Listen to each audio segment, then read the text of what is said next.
Hello everyone and welcome to the West Virginia Dance Company's Artist Interview and Repertory Series. My name is Dane Toney, and today we're going to be sharing with you a little bit about what the company's been doing over the past year.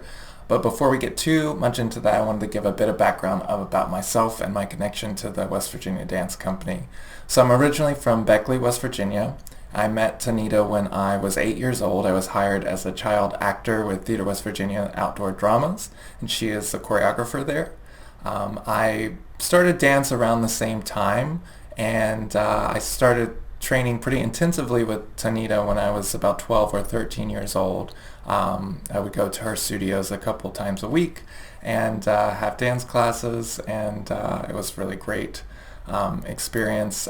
She hired me when I was 16 for my first professional dance job with Theater West Virginia. I became one of the dancers when I was 16. After high school, I moved to Pittsburgh. I went to Point Park University and graduated with a BFA in dance.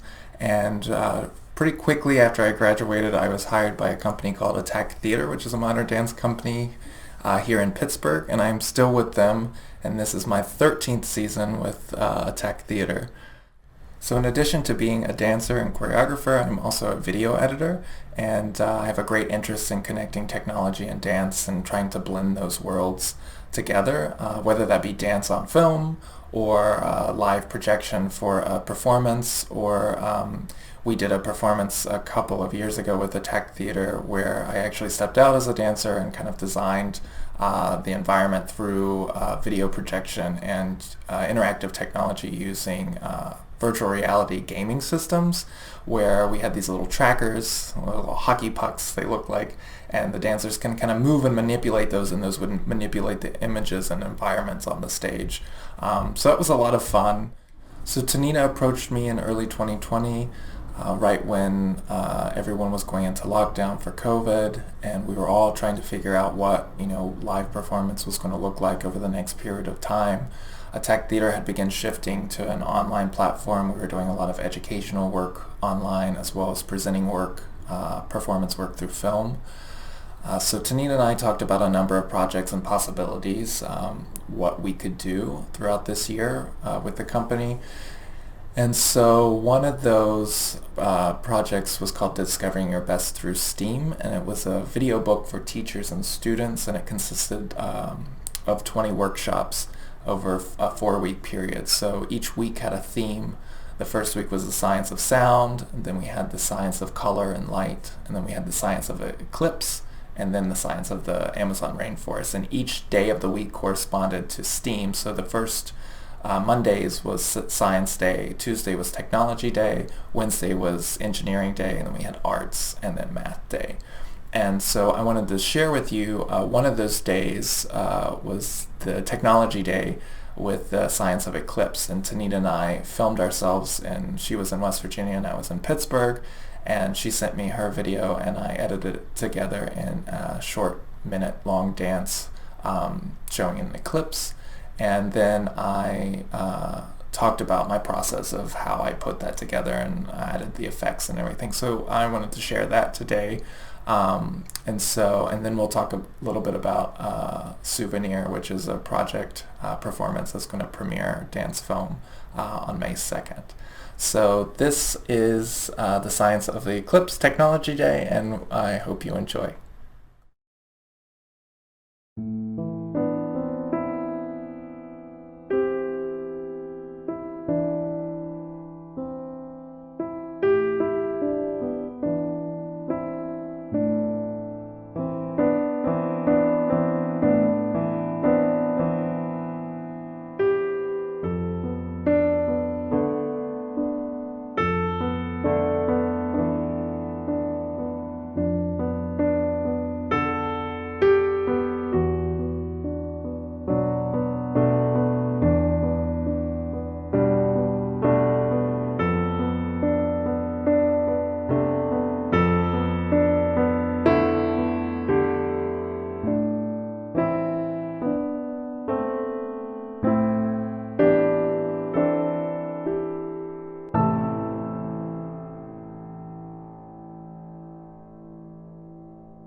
So now you should be looking at my computer screen, and this is the program I use to edit all of my videos. And this is called Adobe Premiere Pro, and it's part of the Adobe Creative Cloud, which is a package of all different types of programs and software for editing all different types of media. You've probably been familiar with Photoshop, the editing photos.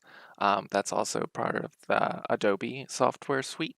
But Premiere Pro is primarily what I use to edit all video. And so the first thing I did was import the videos that I created with the sun and Tanita created with the moon into this program. So here is my video. And this is straight out of the camera before any effects or anything had been added. And down here, if you look, this top line is the video and this bottom line is the audio. So for the audio, I just added this metronome. And I did that because I recorded my video first and then I sent to Tanita. And so she was able to keep track of time. So we would be about similar times together because I was in Pennsylvania doing this and she was in West Virginia. So after I sent her my video, she recorded herself, and here's her moon movement. And she was able to use that metronome to be about the same time as me. So I knew that I wanted these to be together or layered on top of each other. And the cool thing about Premiere is that you can layer all different types of video on top of each other. So I would just take her video clip here, move right on top of mine, and so it's only showing hers. So that's because her full image is covering mine. So the way we can see my video underneath is by going over here and to playing with the opacity. So it's at 100% of the video showing. If I take it down by half, which is 50%, now I start to come through. So you can kind of see my video and her video together. So if I put the opacity back up, there's also all different types of blend modes here. So all of these create a different effect. So if I go through them and look at darken, it's only going to pull all the darker colors. That's not quite the effect I was looking for. So maybe let's see what multiply. Oh, that makes it really dark. And then so I just experiment with, oh, there's lighten. So that's all the lighter colors coming through. That's a little better. Let's see, screen. Makes it a little brighter. So I started experimenting with all of these different types of blend modes. So I knew that was going to work. So the next thing I wanted to do was to create the effects that you see in it. So it's those kind of colors popping through and the solar flares and the moon glow. And how I did that was by another program called Touch Designer. But before I did that, I knew I only wanted to focus on the colors. So my red shirt and yellow outfit I had, and the same with Tanita's blue shirt that she was wearing. So what I did for that was basically in Premiere was to remove all of the color except for these two colors. And there's a cool effect called leave color where you match the color that you want to leave and everything else turns to black and white. So here is everything in black and white except for my shirt and or my costume. And then Tanita's blue shirt. Oops. There we go. So everything is in black and white but the blue shirt. So from here I exported these black and white clips out and then I put them into this program, which looks a lot different than Premiere. This is called Touch Designer. And it's a node-based program. So all of these are called nodes. And so you create effects down the chain. So just like you read left to right, these affect left to right as well. So if we start over here on the left, here is her video with just her blue shirt. And so now I wanted to remove everything but this shirt. So how I did that was create this keying effect. And so I experimented with kind of the saturation. So I was able to bring the saturation down, which is the color, so it would just show her shirt. From there, I created an outline or an edge in white. So she's coming back, there she is. And so all I got was the movement of this shirt. And then from there is where I can start making the effects happen. So this whole chunk right here is called a feedback loop. So I was able to take this image and then through all of these different effects composite it onto each other, and then it loops back in. So it's creating this feedback effect. And up here, let me just open this a little bigger so you can see the kind of effect. There's all these different types of parameters you can change. So transform is the movement of this effect. So for her effect, I created a little bit of scaling, which is makes this kind of halo glow a little bit bigger. So I can scale it or make it bigger towards the camera or towards you all. So if I make it really big, there it is. I can get faster, or I can go the reverse and go backwards away. So it kind of pulls everything back towards the center. You'll see that a little bit as she starts moving, yeah. You can also determine the direction. And so up here, translate, which means moving either left or right or up and down. So this is the x-axis. The x is the straight across horizontal, and the y is straight up and down. So for example, if I move the x to the right, the effect will go in front of her, the way she's moving. If I move it backwards, it would go behind, or I can move it up. And that's what I did with my fire effect, is I created a kind of upward movement to simulate flames, or you could go down. You can also do some rotation, which is really fun. So it will create this kind of spirally effect. And you'll see that as she moves out of the center. Here we go. Kind of go different directions with that as well. So really fun to play with this program. So from there, once I got the desired effect that I wanted it to match her shirt. So I wanted that blue color. So over here, I just composited the color on top of this white line effect image. And so we get this blue glow.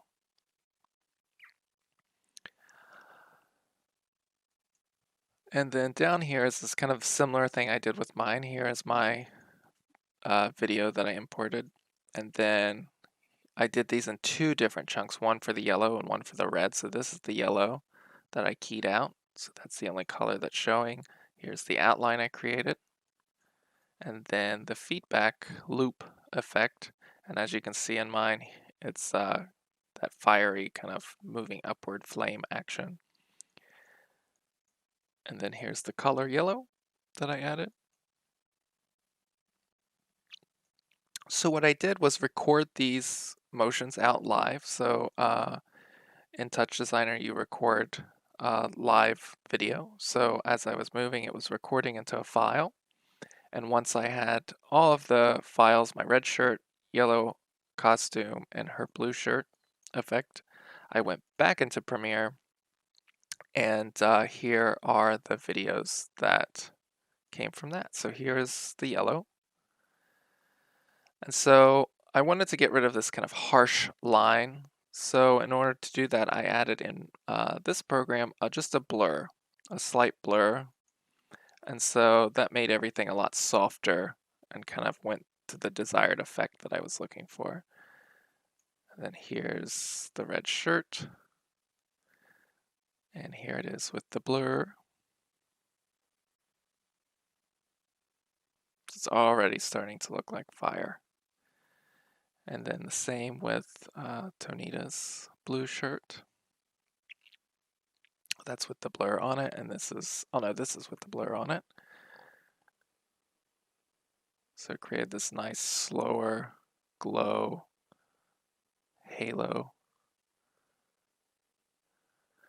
So now that I had everything in Premiere, it was now a matter of layering everything on top of each other. So if we go over here to the actual timeline that I exported, you'll see all of these layers on top of each other.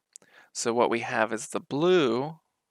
These are all the video clips of our dance. And then on top, the purple is all of the effects that I made in Touch Designer. So if I just I'll hide these effects real quick, go in here. So here is us matched on top of each other. So I ended up going with this overlay blend mode. So Toney would come through, and if I hide mine, I experimented with the color a little bit to make it more saturated and contrasty. So when I added that overlay, this is the look. And then from there, I matched up the movement of the effect. So there is my yellow shirt and pants, and this is my shirt. So there's my fire effect, and then here is Tonita's blue moon glow. And there we have it. So I did experiment a bit with timing. So we would match perfectly when we would meet in the center. And how I did that was I left Tanita as kind of the metronome and kept her timing consistent throughout, so I didn't manipulate any of the time with her, and I just did myself. So if I look at one of these clips here, pull it out. So as you can see down here, this number 118.2%, that's how much I increased the speed of my video. So 100% is the normal speed. So here is 100%. This is how I was actually moving. And then if I increase that speed to, let's say, double, 200%, then I start moving really fast.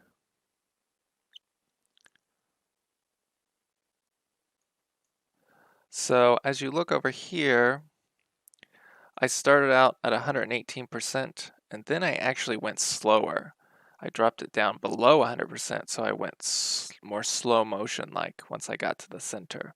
So by the time that I would exit, the exit would be a lot slower, and we would exit at the same time as well.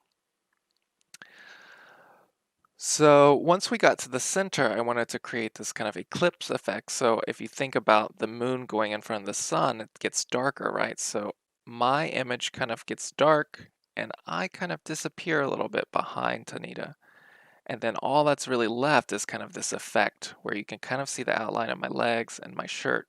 So I have this kind of glowing solar flare effect behind the moon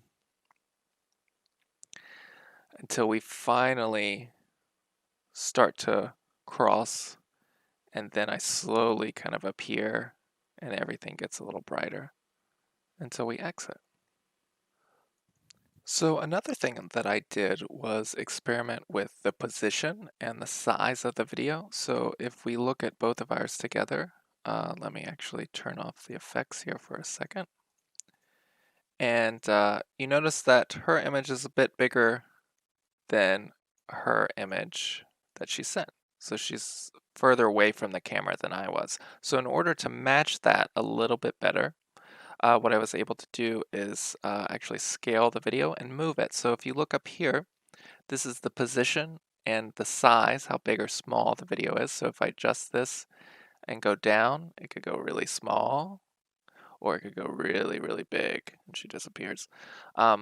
So that is the scale, so how big or small the video is. And up here is the position. So similar to how we talked about in Touch Designer, the X and Y axis, so X being the horizontal. So if I move the X position left or right, I can position the video where I want in that plane. Or if I want to move it in the Y up and down, I can do that as well. So I was able to position everything where I wanted, so I moved it over a bit and then scale it to 148. So whereas 100 would be the normal size of the video, and then 148. So we kind of match a little bit as if we're in space together, similar size. So that's how I created our Eclipse dance. And it was a lot of fun because, I was in Pennsylvania and Tanita was in West Virginia. And so we had the idea and we talked about it. And then I recorded mine out first and put the metronome under so she would have a similar timing to me, sent her my video. And then she made her video, sent me her video, and then I got to experiment with the look of everything.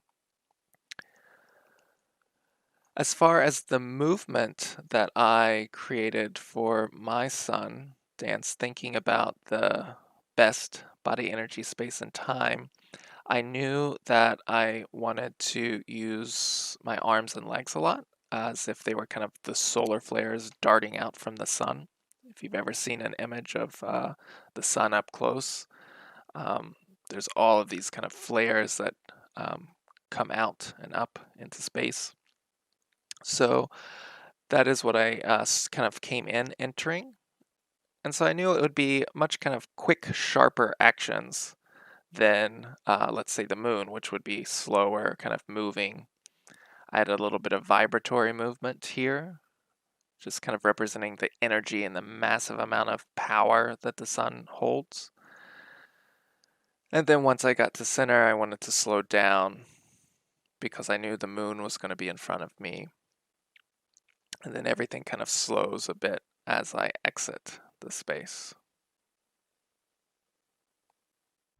So another project we're currently working on is called Souvenir Diary 2020, and it is going to be an online performance, a dance film that was created over this past year. Tanita hired dancers, and they were all in different states, and she had a whole rehearsal process with each of them online through Zoom, and creating the choreography and the concept. And once they had all the material, they would film themselves and send me the videos to be compiled and edited into the final film. So I wanted to share a section from Souvenir, which is section 5, and it will be premiering on May 2nd at 7 p.m. again on the West Virginia Dance Company Facebook page. So I hope you enjoy this little excerpt and that you will join us on May 2nd. Thanks everyone so much. Take care and have a great day.